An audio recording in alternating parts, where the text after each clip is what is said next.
objetivo, a advocacia. Eu caí nela de paraquedas, mas a história começa-se precisamente a contar em 74. Como já estão a ver, estamos na Ponte de Sequeiros e falar da Ponte de Sequeiros para a maioria das pessoas é chover no molhado. Como nos damos conta, o cu é sempre um obstáculo ao tráfego no sentido leste-oeste. Porquanto é um dos monumentos mais conhecidos em toda a região do Coa. Independentemente de ser de direita ou pró-revolução ou a favor da revolução, a revolução de 74 a mim tramou uma vida. O que proponho é uma outra versão que deriva fundamentalmente da raiz da palavra cola. Independentemente de olharmos às migrações já civilizacionais de se terem caminhado no sentido sul-norte, nomeadamente através da Via da Prata. De todas as pontes antigas, esta será a que mais tempo tem resistido aos séculos. E de outras vias que atravessavam o maciço central da meseta ibérica. Contrariamente à maior parte das pessoas eu também desejava uma revolução, mas pessoalmente prejudicou-me por isto. Muitos os povos pré-civilizacionais, se assim nos podemos exprimir, é uma originalidade. Era o tempo da minha incorporação militar, eu quando tinha ido a apresentar-me à inspeção de São Joaquim, sem nunca ter sofrido grandes obras de reestruturação.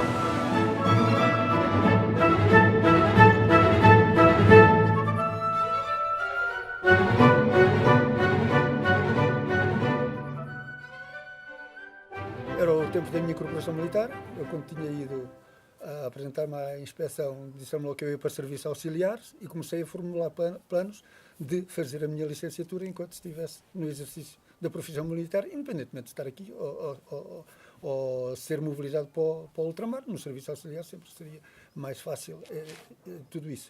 Nem para o ultramar, nem para cá, nunca me chamaram. Interpelei o Ministério do Exército por várias vezes e o que é certo é que a minha vida esteve em marasmo durante 4 anos. Fiquei para a aldeia, não arranjava trabalho, depois da formação inicial, não tinha a situação militar definida e então fui ficando para a aldeia pela ruralidade.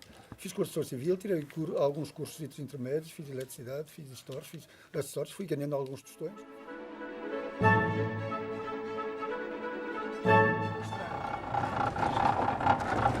Os investimentos que por aqui se faziam para tirar tão pouco proveito, para fazer regadio aí para cima. Fazia-se regadio para cima, com 2 noras acopladas.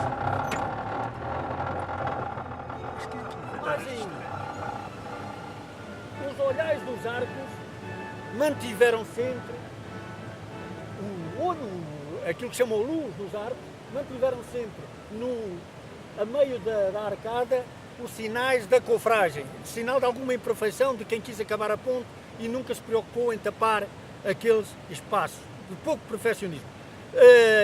Além do mais, esta ponte, por tudo isso, seria medieval, mas há outros argumentos a ter aqui em conta.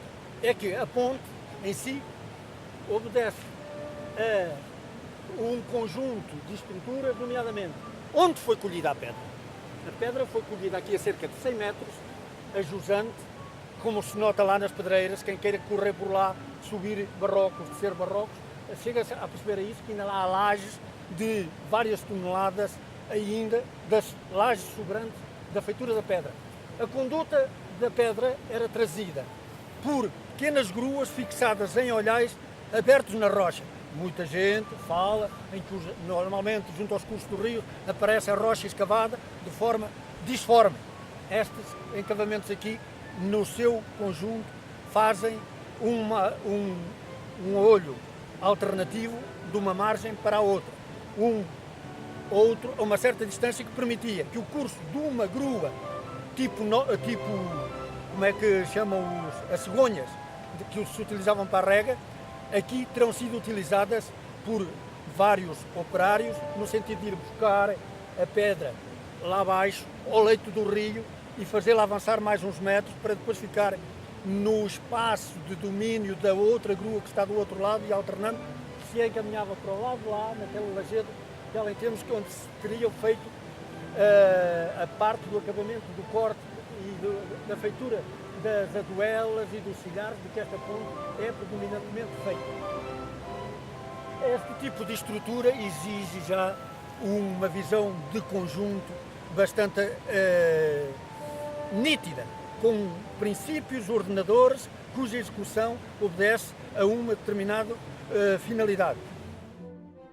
E casei-me, acabei por me casar, fiz atividade cultural, aqui na Mosela não é com pretenciosismo, mas talvez os melhores teatros que se aqui fizeram foi na altura em que eu dinamizava um bocado disso. Fundámos a associação que aí está, foi fundada por nós logo em 1975, onde se funciona o Centro de Dia. Não foi fundada institucionalmente e legalmente com estatutos, mas em termos de animação cultural, que promoveu a animação cultural a sério aqui na zona na década pós abril de 74.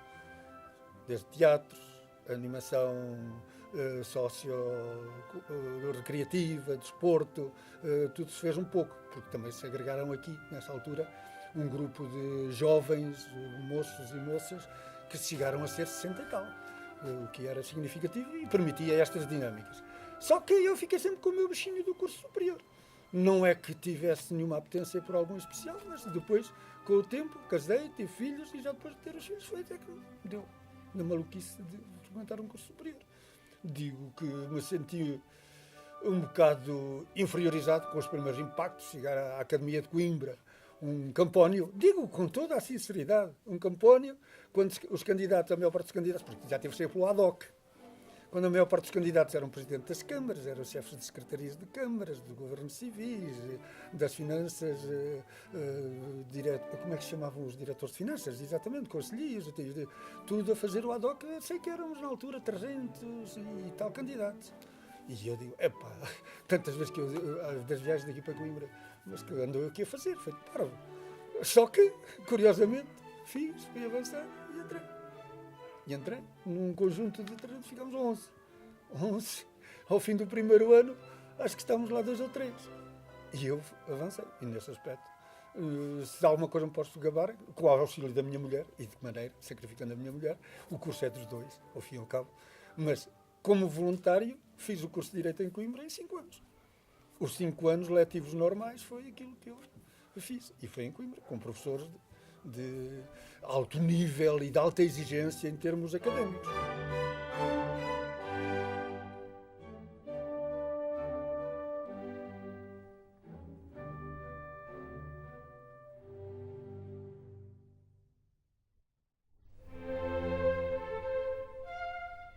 Os povos primitivos, quando chegavam ao Coa, tinham um difícil obstáculo para transpor.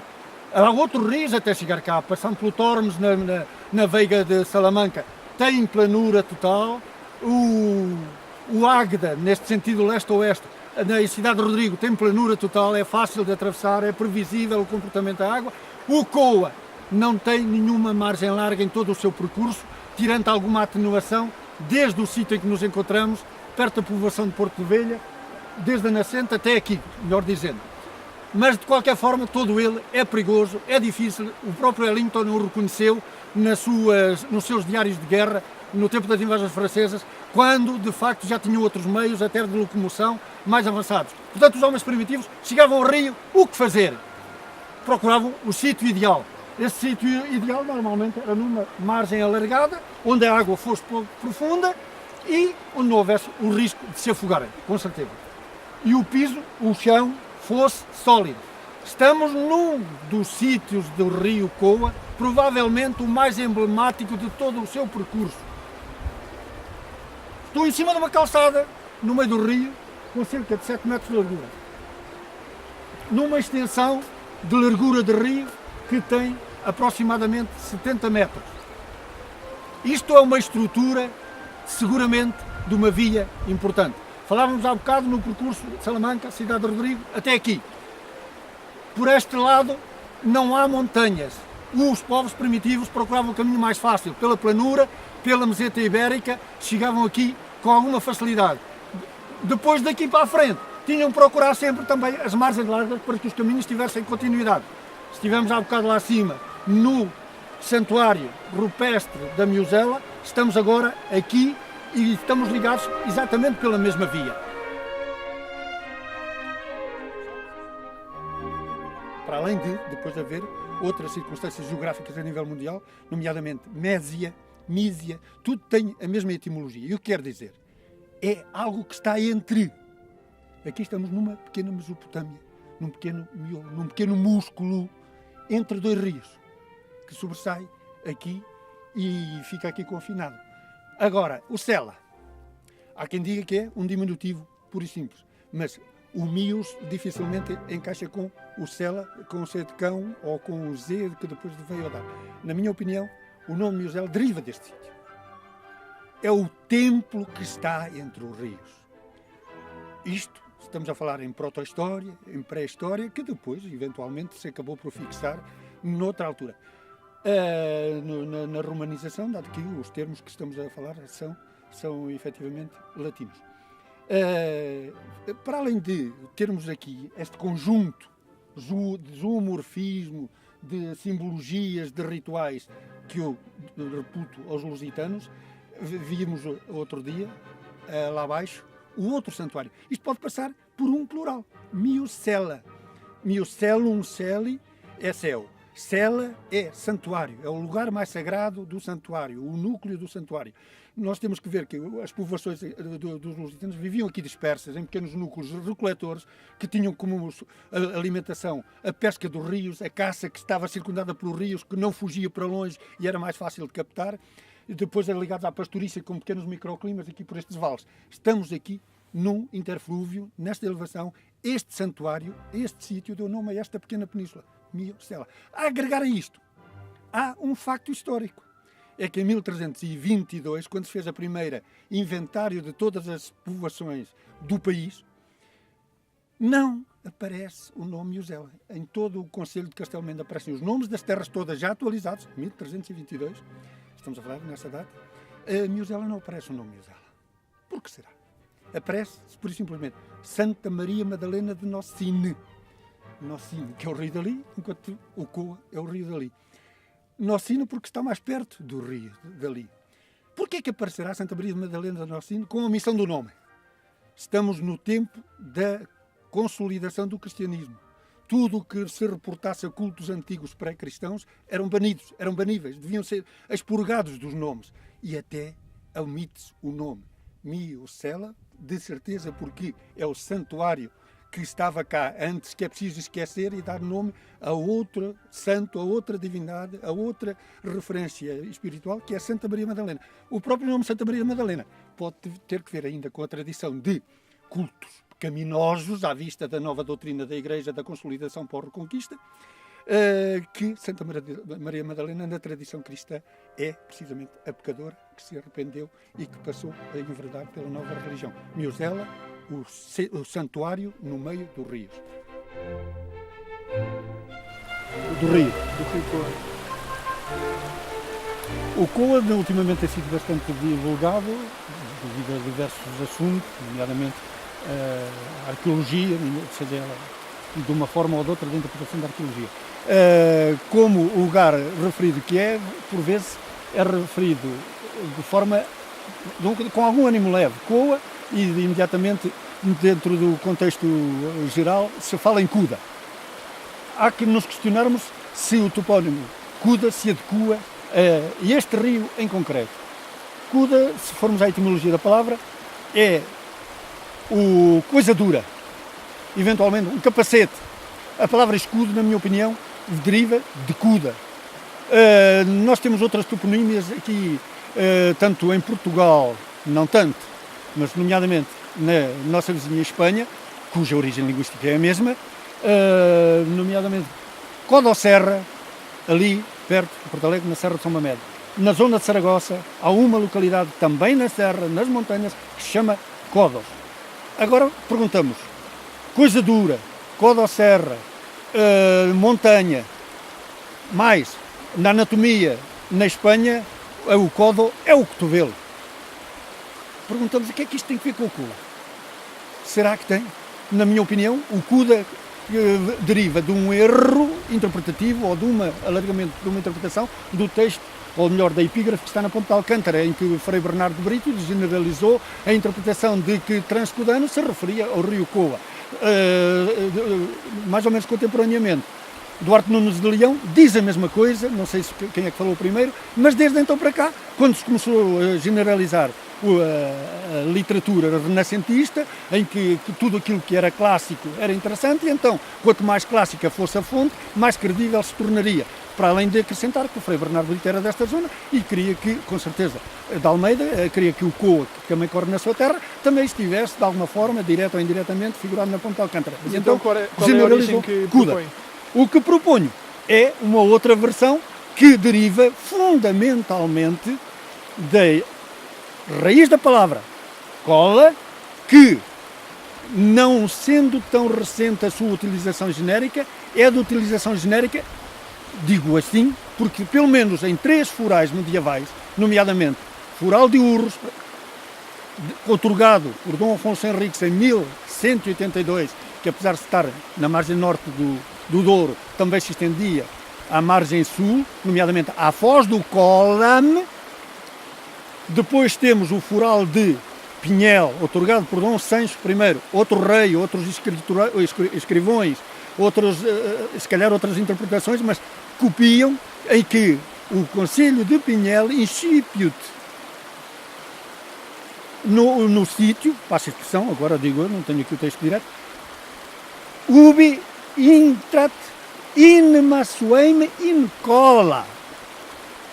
Para além destes 2 textos, separados 20 e tal, 30 anos, ainda depois vem o Fural de Vila Touro, em que o Coa, como limite também foi desse concelho, o Fural outorgado por Pedro Alvito, da Ordem dos Templários, já não foi por nenhum rei, mas outro escrivão seguro, noutro contexto, em que se refere que o cola é que é o limite do concelho de Vila Touro. Então, qual é o sentido de cola?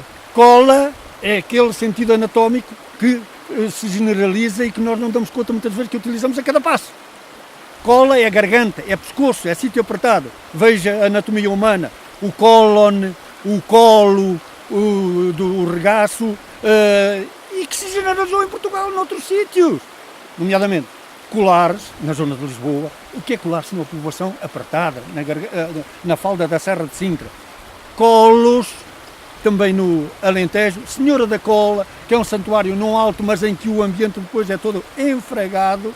Portanto, por aí, nós podemos deduzir o Coa, o que é um obstáculo no sentido leste-oeste que fixou aqui muitos humanos das migrações pré-históricas, que é difícil de transpor. Daqui para a nascente, nem tanto, não é tão apertado, mas se formos a ver, o Coa nunca tem uma várzea, nunca tem uma margens alargadas. O muito que se alarga é aqui nesta zona e no Sabugal, em que tem alguns terrenos cultivados, porque depois o resto é só rocha, fragas e o rio entalado entre as rochas. Por aqui, a minha opinião, e perdoem-me a minha ostensividade em ter uma opinião própria, não estamos a falar de Cuda, estamos seguramente a falar de cola.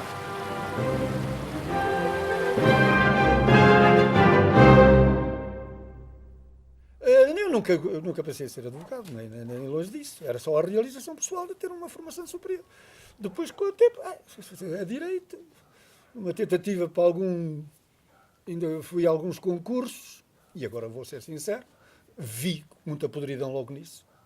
Nos concursos públicos para ingressar, sei lá, no próprio SES, com toda a lisura, com toda a franqueza.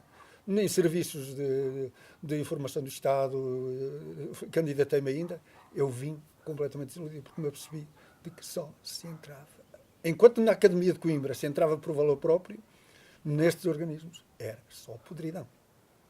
Chegarem ao ponto de dizer, tu não quiseste entrar, tu não entraste porque não quiseste, porque não me fiz ao jeito para isso tudo. Isto é uma à parte, estamos a falar de direito, estamos a falar de justiça, o Estado viveu nisto muito tempo e eu não me verguei. E como não me verguei, fiquei só. Como fiquei só, fui para a advocacia. A advocacia que fui fazendo por aqui, não intensivamente. Eu nunca deixei a minha vida comercial, sempre estive ligado à construção civil, ainda agora vou estando, vou fazendo, vou-me realizando, vou ganhando o meu dia-a-dia, com a certeza de que não dependo de ninguém, nem nunca dependi de ninguém. sempre autónomo, intelectual, física e financeiramente. Nunca precisei de estar subjugado a absolutamente ninguém. A advocacia que fez-se por aqui, na altura, estávamos na década de 80 e 90, na transição da década de 80 para 90, portanto eu já estava com os meus 54, 90, 40 e tal anos, fazendo, na altura ainda havia os despachantes oficiais aqui, fiz o estágio aqui com um colega nosso, Luís Saraiva, que é da Meda, e tratamos de alguns assuntos laborais, de despachos, de execuções por falta de pagamento das despesas alfandegárias, que os despachantes oficiais, nesse aspecto, davam crédito aos próprios clientes, entravam com os impostos para o Estado e os clientes ficavam a dever os impostos até eles. Mas pronto, isso é uma parte. E passou um bocado por aí, passou muito pelos contrabandos, já não os contrabandos tradicionais de sobrevivência que aconteciam aqui na zona na década de 50, 60. Então, queriam pão, e a gente então, o patrão cozia um pão em casa e para levarmos para baixo. Ali é que eu conheci os espanhóis. Levavam o pão e eles nessa altura havia, no centeio, quando está a graiar, vem um produto que lhe chamava o cornisol, que nasce, aonde nasce o grão do centeio, nascia aquele produto. Era o cornisol. E então os espanhóis arranjavam lá cornisol para trazerem para trocar por pão. Ora, claro, os moleiros ganhavam bom dinheiro nessa altura, porque uma fanega de pão custava 45 a 48 escudos. Faziam 12, 13, 14 pães. Ora, cada pão era 1 quilo de cornisol. Neste tempo o cornisol era vendido aqui a 50 escudos o quilo. Por um pão. Vejam lá o dinheiro que eles não ganhavam. Mas isso eu aí não ganhei nada. Aí só ganhei conhecimento, eles virei ali. As pessoas tinham que ir à Espanha para comer pão de trigo. Isto dói, mas era a realidade. Você vai para essas aldeias fora, grupos de 5 e 6 pessoas reuniam-se para ir à Alamadilha, para ir à Albergaria, para ir a Valverde del Fresno, a buscar o pão de trigo, porque aqui, pura e simplesmente, o trigo não chegava. O que escolhia era o centeio negro, terrento, como as pessoas diziam, que era cor de terra, autenticamente, e era a única forma de sobreviver e de manter as famílias, era esse pão. O outro era um luxozinho, que chegava cá através deste contrabando familiar, pronto, individualizado. Mas não era este tipo de contrabando, isto é só para dar uma imagem daquilo que era aqui a região nas relações com a Espanha. Portanto, nós temos que pensar, houve a Guerra Civil de Espanha, houve a Segunda Guerra Mundial, o racionamento dos bens, as senhas para se comprar açúcar, as senhas para se comprar o azeite, tudo isso eu não vivi diretamente, mas vivi nos resquícios destas épocas de extrema carência. Tabaco, era feijão, era café cical, era tripas para a matança dos porcos, porque lá, e de lá trazíamos o pimento. As matanças para aqui, trazíamos o pimento lá e as tripas levávamos para lá. O contrabando que eu já encontrei já era diferente, já era de gados, de tabacos, de pneumáticos, de maquinarias, máquinas de costura, tudo se contrabandeava por aqui. Empresários, passa a expressão, que contratavam muitas vezes magotes de 20 e 30 pessoas para fazer a passagem da fronteira e depois voltavam a carregar em viaturas ou nos comboios, disfarçadamente, e entregar. Depois, mais tarde, é que avancei para o grão da amêndoa, que era mais... Mas, de princípio, era a bombazina para casacos, para calças. E a gente ganhava 10 escudos em cada par de calças que trazia de lá. Onde nós ganhávamos aqui 7 escudos por dia a trabalhar. E de vez em quando eram apanhados pela Guarda Fiscal, pronto, e lá iam parar ao tribunal. E era um caso sério, a fronteira aqui toda tinha Guarda Fiscal. Era um caso sério. Nós tínhamos até que andar, por vezes, para entrar aqui em Escalhão, tínhamos que ir quase à mata, entre a área de Escalhão e a da mata, irmos àquela parte, a passar, dar a volta e entrar por lado contrário, não aqui para a fronteira, tínhamos que entrar por ali. Porque a gente desconfiava, porque eles ainda correram algumas vezes atrás de mim. Ainda correram. Aliás, se derem conta, a maior parte do movimento do Tribunal Almeida deriva da alfândega de Vilar Formoso e destes pequenos delitos económicos de contrabando, e não só. Por sorte, a mim nunca me apanharam. Eu tinha muito boas pernas.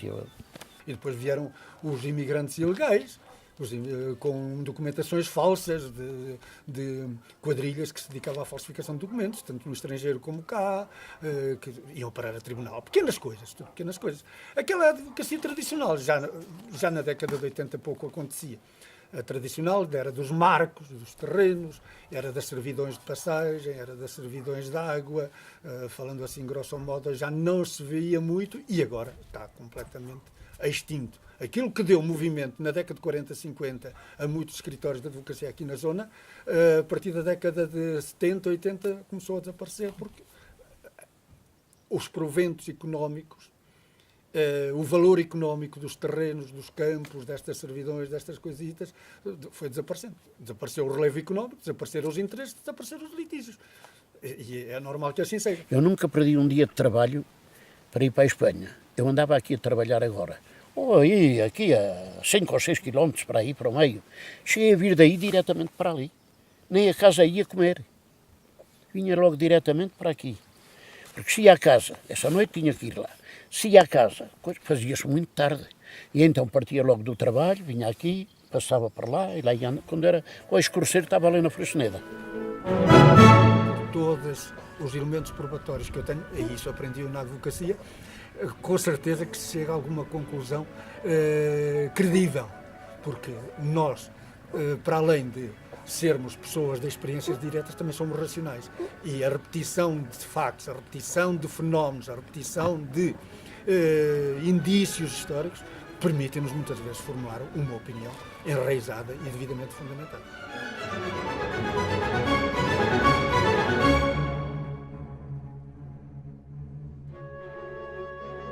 O meu ponto de partida é isto. Tenho que ir além, a ver se isto não é como eu penso. A ver se não é como eu penso, não é a ver se é como eu penso. Procurar o papel do diabo. A nossa personalidade é um termo que eu gosto muito de usar e que em português não existe. A nossa personalidade forma-se de nós, geneticamente, aquilo que somos endogenamente, e o nosso entorno. As nossas experiências externas que nos influenciam também.